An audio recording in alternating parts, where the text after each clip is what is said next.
فرمایا آپس میں سلام کو پھیلایا کرو. سلام کا پھیلانا محبت بڑھاتا ہے، محبت کا بڑھنا ایمان کو مضبوط کرتا ہے، اور ایمان کی مضبوطی جنت میں لے کر جاتی ہے. تو اسلام وہ باتیں بتاتا ہے جس سے محبت بڑھے، اور وہ جو معاشرے میں نفرت پیدا کرنے والی چیزیں ہمارے رب نے ان کو حرام قرار دے دیا. خواہ وہ کسی پہ جھوٹا الزام لگانا ہے، خواہ وہ کسی کے بارے میں جھوٹ بولنا، چغلی کرنا، غیبت کرنا، کسی کے برے لقب بنا دینا، کسی کا ٹھٹھا مذاق کرنا، ہر وہ کام جو محبت کو کم کر کے نفرت کو بڑھاتا ہے شریعت اسلامیہ اسے حرام قرار دے دیتی ہے. تو چغلی بھی اسی میں سے ایک کام ہے. اس لیے فرمایا کہ چغل خور جنت میں داخل نہیں ہو جائے گا. اس پر سب علماء کا اتفاق ہے کہ چغلی کرنا حرام ہے. اگر کوئی چغلی کو جائز سمجھ کے کرتا ہے تو ظاہر ہے وہ کافر ہو جائے گا. اللہ پاک نے جس کو حرام قرار دیا اسے کوئی حلال سمجھے تو یہ تو دین کے حرام کو حلال کرنا شریعت میں کفر ہوتا ہے. اگر کوئی جائز سمجھ کے کرتا ہے تو کفر کی حد تک چلا جائے گا، لیکن کوئی سمجھتا تو گناہ ہی ہے لیکن پھر بھی کرتا رہتا ہے تو یہ کار حرام ہے انسان کا.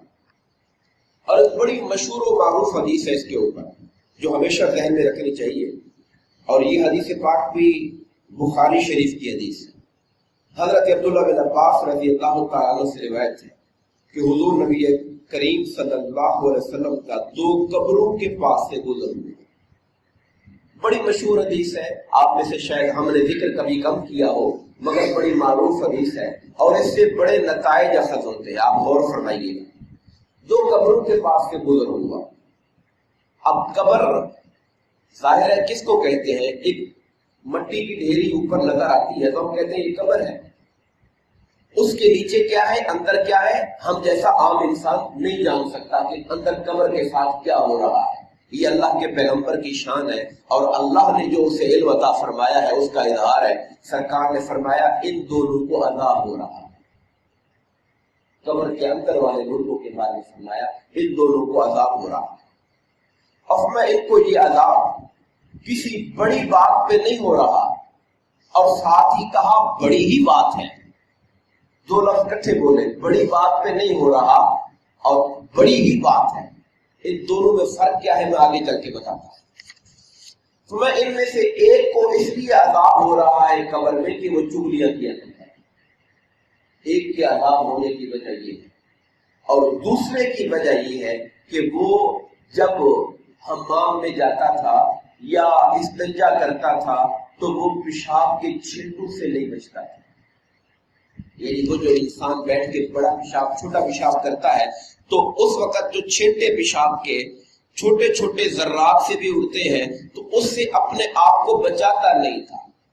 سرکار دو عالم صلی اللہ علیہ وسلم کے زمانے میں ظاہر ہے کہ باہر جا کر واش روم کرتے تھے تو اس وقت وہ اپنے ساتھ ایک چھوٹی سی کھرپی ٹائپ جو بھی ہوتی تھی لے جاتے تھے، زمین کو کچا کر لیتے تھے تاکہ جب زمین پر پیشاب پڑے تو چھینٹے سختی کی وجہ سے اوپر نہ اڑے، زمین کو نرم کر لیا کرتے تھے. آج ہمارے ہاں کلچر بدل گیا ہے، ہم ٹوائلٹ آ گئے ہیں اور اس کے اندر پاٹ آ گئے ہیں. تو یہاں پر دھیان کرنے کی ضرورت ہے کہ ہم اپنے جب اس عمل کے لیے بیٹھتے ہیں تو پیشاب کے چھینٹے اس طرح سے نہ اڑے کہ ہمارے کپڑوں کو یا ہمارے بدن کو وہ ٹچ کرے. ان سے بچنا ضروری ہے، اس لیے کہ یہ ناپاکی ہے اور کوئی عبادت اس وقت تک نہیں ہو سکتی جب تک بندہ پاک نہ ہو جائے، طہارت حاصل نہ ہو جائے. بندہ وضو کرتا رہے، غسل کرتا رہے، لیکن پیشاب کے چھینٹوں سے نہ بچتا ہو تو گویا وہ اس نے اپنے آپ کو پاک رکھنے کا انتظام نہیں کیا ہے. جو پاک نہیں رکھتا وہ طاہر نہیں ہوتا، جو طاہر نہیں ہوتا عبادت کا آغاز نہیں ہو سکتا ہے انسان کا. اس لیے ہمارے دین نے زور دیا ہے اس بات پر کہ پاکیزگی ہونی چاہیے. یہ حدیث پاک ہے بخاری شریف کی. اب یہ جو فرمایا تھا کہ یہ بڑی بات نہیں تھی، یعنی اگر وہ بچنا چاہتا تو یہ کوئی بڑی بات نہیں تھی. اگر وہ چغلی سے اور پیشاب کے چھینٹوں سے بچنا چاہتا تو کوئی اتنا بڑا کام نہیں تھا، تھوڑا خیال کرتا تو بچ سکتا تھا. لیکن یہ بڑا کام ہے، یعنی اللہ کی نظر میں یہ گناہ بہت بڑا ہے، چھوٹا گناہ نہیں ہے کہ انسان اپنے آپ کو ناپاک رکھے. اب آپ سمجھ گئے کہ بڑا نہیں ہے کا مطلب یہ ہے کہ بچنا بڑی بات نہیں تھی، اور بڑا ہے کا مطلب یہ ہے کہ یہ گناہ ہے، اور گناہ کوئی چھوٹا نہیں ہوتا، گناہ بڑا ہی ہوتا ہے. چھوٹا گناہ انسان سمجھتا ہے چھوٹا ہے، اور چھوٹے کو چھوٹا سمجھنا بھی اسے بڑا بنا دیا کرتا ہے. آپ جانتے اگلی حدیث پاک میں بات ایک جگہ پر آیا، اس کی تفسیر میں سرکار جب یہ بتایا صحابہ کرام کو تو فرمایا کسی درخت کی ٹہنی کو توڑ کے لاؤ۔ درخت کی ٹہنی کو توڑ کے لایا گیا تو آقا نامدار علیہ السلام نے اس ٹہنی کے 2 حصے کیے اور 2 حصے کر کے ایک ایک دونوں قبروں پہ گاڑ دیے اور فرمایا جب تک یہ تر رہیں گے اس وقت تک اللہ تعالیٰ ان کے عذاب میں تخفیف فرما دے گا، کمی فرما دے گا۔ اس سے علماء کرام نے یہ حد کیا ہے کہ تر چیز جو ہے، چونکہ ہر تر چیز اللہ کا ذکر کرتی ہے، اللہ کی یاد کرتی ہے، اور جہاں اللہ کی یاد ہو رہی ہو وہاں اللہ کا عذاب نہیں ہوتا ہے۔ اس لیے فرمایا جب تک یہ یہاں پہ گڑی رہیں گی اور یہ تر رہیں گی تو اس سے میت کے عذاب میں تخفیف رہے گی۔ اب باقی اس کے نتیجے اس حدیث پاک کی روشنی میں ہم یہ استدلال کرتے ہیں کہ اگر میت کی قبر پہ جا کر انسان فاتحہ خوانی کرتا ہے، اگر ایک ٹہنی کے ذکر کرنے سے میت کے عذاب میں کمی ہو رہی ہے تو کوئی انسان بیٹھ کر وہاں فاتحہ پڑھے، سورہ یاسین پڑھے، اللہ کا کلام پڑھے تو یقیناً میت کو اس سے فائدہ ہوتا ہے اور اس کے عذاب میں تخفیف ہوتی ہے۔ یہ استدلال ہے اس حدیث پاک کا۔ اور اس کے بعد انہوں نے اگلا باب باندھا امام نووی رحمۃ اللہ تعالی علیہ نے، اور اس کا عنوان رکھا ہے لوگوں کی باتیں بلا ضرورت حکام تک پہنچانا منع ہے۔ یعنی جو حاکم ہے، جو ججز ہے، عدلیہ ہے، پولیس ہے، جو فیصلے کرتے ہیں بلا وجہ لوگوں کی باتیں، لوگوں کی خرابیاں ان تک نہ پہنچائی جائے جب تک کہ کوئی واقعتاً ایسا پرابلم ہو جس سے معاشرے کو نقصان پہنچنے کا خطرہ ہو۔ حدیث پاک اس کے اندر جو لے کر آئے ہیں حضرت عبداللہ بن مسعود رضی اللہ تعالیٰ عنہ سے روایت ہے کہ سرکار نے فرمایا میرے صحابہ میں سے کوئی شخص کسی کی کوئی بات مجھ تک نہ پہنچایا کرے۔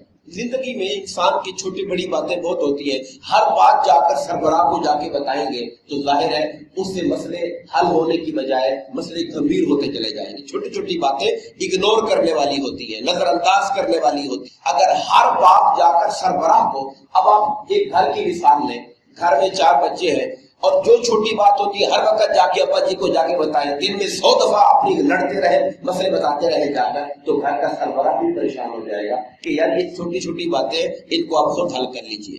تو آقا نے فرمایا کہ میرے صحابہ میں سے کوئی بندہ مجھے کسی کی بات نہ پہنچایا کرے، اس لیے کہ میں اس بات کو پسند کرتا ہوں کہ میں تمہارے درمیان سے اس حال میں نکلوں کہ میرا سینہ صاف ہو۔